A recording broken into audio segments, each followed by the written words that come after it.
Stranger things season 5 volume 2 का trailer हम सब लोगों के सामने आ चुका है और इतने दिन से दोस्तों हम जो थ्योरीज लगा रहे थे उसका जवाब खुद डस्टिन ने आकर दे दिया कि जो अब तक अपसाइड डाउन वर्ल्ड के बारे में हम सब लोग समझ रहे थे वैसा कुछ भी नहीं है। 11 और कली फिर से मिल चुके हैं। डस्टिन और स्टीव एक दूसरे के लिए जान देने को तैयार है। Vecna finally new world order को चालू करने वाला है और भी ऐसी कई सारी चीजें हैं जो कि मुझे लगता है कि आपने मिस कर दी होंगी। तो ट्रेलर की शुरुआत होती है वहीं से जहाँ पर कि वॉल्यूम 1 में इसको खत्म किया गया था। विल्स जिसने कि अभी एपिसोड 4 में अपनी टेलीकिनेटिक पावर्स को अनलॉक किया है वो कंप्लीटली हमको हारा हुआ दिखाई देता है। विल कहता है हम हार गए, हम उससे नहीं जीत पाएंगे। ये लाइन सुनकर भाई दिल तो टूट जाता है क्योंकि अभी अभी जिस विल ने अपनी टेलीकिनेटिक पावर्स को यूज कर सारे डेमोगॉर्गन्स को मार दिया वो अब इतना हारा हुआ क्यों नजर आ रहा है। इसका जवाब दोस्तों यहीं पर छुपा हुआ। उन टेलीकिनेटिक पावर्स को यूज कर विल इतना ज्यादा कमजोर महसूस कर रहा है कि वो खुद से कोई उम्मीद नहीं रख पा रहा। खैर मैं आपको बता दूं कि ये पहले 11 के साथ भी होता था लेकिन धीरे धीरे कर उसने अपनी पावर्स को अच्छे तरीके से यूटिलाइज करना सीख लिया था। लेकिन दोस्तों अगर ऐसा ही चलता रहा तो विल के बारे में जो हम सोच रहे थे कि आने वाले समय में यही बंदा वेकना को हराने में मदद करने वाला है, हो सकता है कि वैसा कुछ भी ना हो। लेकिन जॉयस कहती है कुछ नहीं कर पाएगा,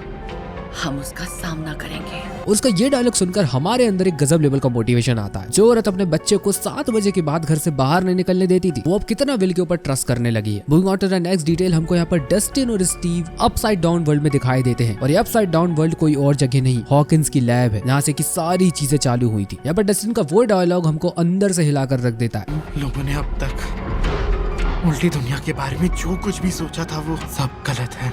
इससे रिलेटेड दोस्तों मेरे पास 3 थ्योरीज। इतने दिनों से दोस्तों हम ये समझ रहे थे कि 11 ने ही अपसाइड डाउन वर्ल्ड का गेट ओपन किया है। जब 1983 में ये सारे बच्चों के ऊपर डेमोगॉर्गन अटैक कर रहे थे तो 11 ने डेमोगॉर्गन को टच कर गेट को ओपन किया था और अपसाइड डाउन वर्ल्ड क्रिएट हुआ था। पर अगर क्या हो कि ये डायमेंशन पहले से ही एग्जिस्ट करती हो, सिर्फ 11 ने गेट ओपन किया, बनाया ही ना। सिमिलर दोस्तों हेनरी क्रिल के साथ भी ऐसा ही हो सकता है कि उसी ने माइंड फ्लेयर को बनाया था यानी शेप दिया था। लेकिन ट्रेलर के ऑल ओवर लुक को देखकर तो मुझे ऐसा ही लगता है कि ऐसा कुछ भी नहीं है बल्कि उल्टा वेकना ही विक्टिम। इन सब में दोस्तों सबसे ज्यादा शानदार थ्योरी यह है कि upside down world actually future state of Hawkins है जो कि टाइम लूप में कहीं ना कहीं फंस कर रह गई है 6 नवंबर 1983 पर, क्योंकि उसी दिन सब कुछ चालू हुआ था। ट्रेलर में दोस्तों एक ऐसा सीन आता है जब नैन्सी को हम इस डायमेंशन एक्स वाली जगह पर देखते हैं। मुझे पर्सनली ऐसा लगता है कि इसी जगह से शायद जो लोग डायमेंशन एक्स में जाएंगे। Moving on to the next scene, हमको यहाँ पर 11 अगेन वॉइड में जाती हुई नजर आती है। सीजन 2 में जो करी हमको थोड़ी देर के लिए दिखी हुई थी वो आने वाले समय में इतनी इंपॉर्टेंट हो जाएगी ये किसी को भी नहीं पता था। और इन दोनों के डिस्कशन को देखकर तो मुझे ऐसा ही लगता है कि अब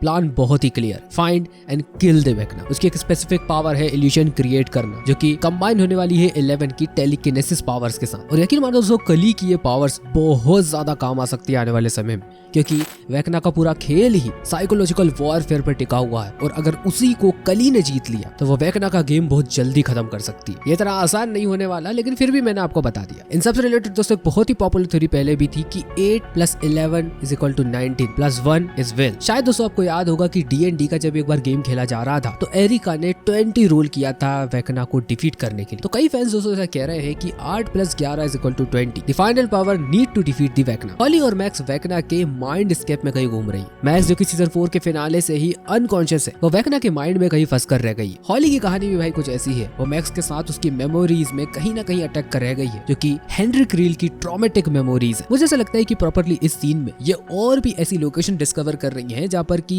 हेनरी के और भी ट्रॉमास छुपे हुए हो। और यकीन मानिए दोस्तों अगर ऐसा कुछ मिलता है तो बहुत मजा आ जाएगा, क्योंकि जिस जगह पर मैक्स मेफील्ड अभी छुपी हुई है वहाँ पर वेकना जरूर नहीं आता लेकिन वहाँ पर वो रनिंग अप दी हील वाला पोर्टल भी तो नहीं खुल, क्योंकि जिस जगह पर मैक्स अभी है वो उसकी बहुत ही ट्रॉमेटिक मेमोरीज है। आपने दोस्तों एक बात नोटिस की होगी कि उसका वो पोर्टल सिर्फ और सिर्फ हेनरी के घर में ही खुलता है। और दोस्तों मैं आपको बता दूं कि ये वही जगह है जहाँ पर कि हेनरी अक्सर मकड़ियों के साथ खेला करता था। उसकी वो यादें बहुत ज्यादा अच्छी हैं, शायद इन्हीं सब चीजों के चलते हुए वो पोर्टल वहीं पर खुलता है, ट्रॉमेटिक मेमोरीज में। सीजन 1 से स्टीव और डस्टिन का बॉन्ड बहुत ही ज्यादा स्पेशल रहा है। स्टीव जो कि इनिशियली एक बुली था अब वो धीरे धीरे कर एक अच्छे इंसान में तब्दील होने जा रहा। डस्टिन ने हमेशा ही स्टीव को अपने बड़े भाई की तरह माना और कहीं ना कहीं भाई उसको उस तरीके की इज्जत भी दी। मरेंगे तो साथ में। और अकेले भाई इस डायलॉग को सुनकर तो मुझे ऐसा ही लगता है कि ये दोनों बहुत ही खतरनाक मिशन पर जा रहे हैं अपसाइड डाउन वर्ल्ड। और इन दोनों की यूनियन से भाई मुझे एक सीन बहुत ही जोर से याद आ रहा है। ऐसा ही कुछ भाई सीजन 4 के दौरान भी हुआ था। एडी और डस्टिन बहुत अच्छे दोस्त बन चुके थे, लेकिन एडी ने डस्टिन को बचाने के लिए सेक्रीफाइस किया। क्या इन दोनों की दोस्ती इतिहास फिर से दोहराने वाली है ये तो पता नहीं, लेकिन भाई मुझे पर्सनली ऐसा लगता है कि इन दोनों में से कोई ना कोई भाई एक निपटे, जो कि भाई शो का बहुत इमोशनल मूवमेंट रहा है। वेकना नई दुनिया बनाने के पीछे पड़ा हुआ, मतलब आप समझ रहे हो, वो सिर्फ हॉकिंस को ही बर्बाद नहीं करना चाहता, वो पूरी दुनिया को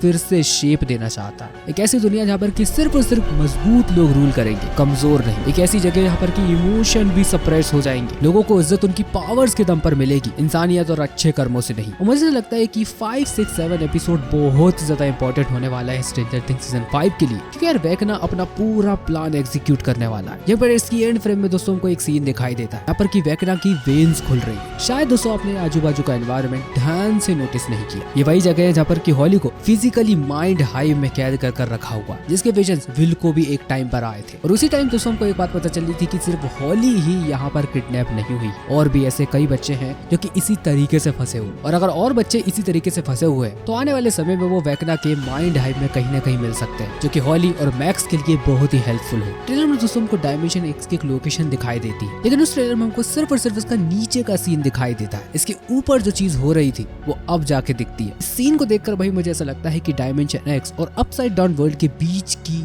दीवार टूट रही है। शॉट के कंपोजिशन को देखकर मुझे ऐसा लगता है कि ये हेल एस्केप जैसा है, यहाँ पर कि आग है, केओस है और सब कुछ बर्बाद सा लगता है। लेकिन ये बात आपको भी पता है और मुझे भी पता है कि ये अपसाइड डाउन वर्ल्ड तो बिल्कुल भी नहीं, ये है डायमेंशन एक्स। जैसा कि दोस्तों हम पहले भी डिस्कस कर चुके हैं कि अपसाइड डाउन वर्ल्ड एक डार्क मिरर वर्जन है हॉकिंस का। मतलब यार अब थोड़ी थोड़ी चीजें कनेक्ट हो रही हैं। इतने दिनों से जो अपसाइड डाउन वर्ल्ड में लाल कलर की बिजली कड़का करती थी, वो एक्चुअल में वहां का आसमान था ही नहीं, उसके जस्ट ऊपर बसा हुआ था डायमेंशन एक्स। और यही वेकना का प्लान है कि दोनों दुनिया को मिलाना। मतलब वेकना का ओरिजिनल वर्ल्ड फुली हॉकिंस में लीक कर रहा है। भाई साहब डफर ब्रदर्स ने क्या क्या छुपा कर और रखा हुआ है, ये तो भाई 25 दिसंबर को ही पता चलने वाला। वैसे इन सारी थ्योरीज में से आपकी कौन सी फेवरेट थ्योरी है, इसे प्लीज जाके नीचे कमेंट बॉक्स में बताना। आज के इस वीडियो को दोस्तों यहीं पर खत्म करते हैं, लेकिन इस वीडियो को लाइक कीजिए भाई, चैनल को सब्सक्राइब कीजिए ताकि आने वाले समय में मैं ऐसे ही वीडियोस आपके लिए लाता रहूं। बाकी ठीक है यार दोस्तों, मुलाकात होगी आपसे अगले ही एक ऐसे धांसू वीडियो में।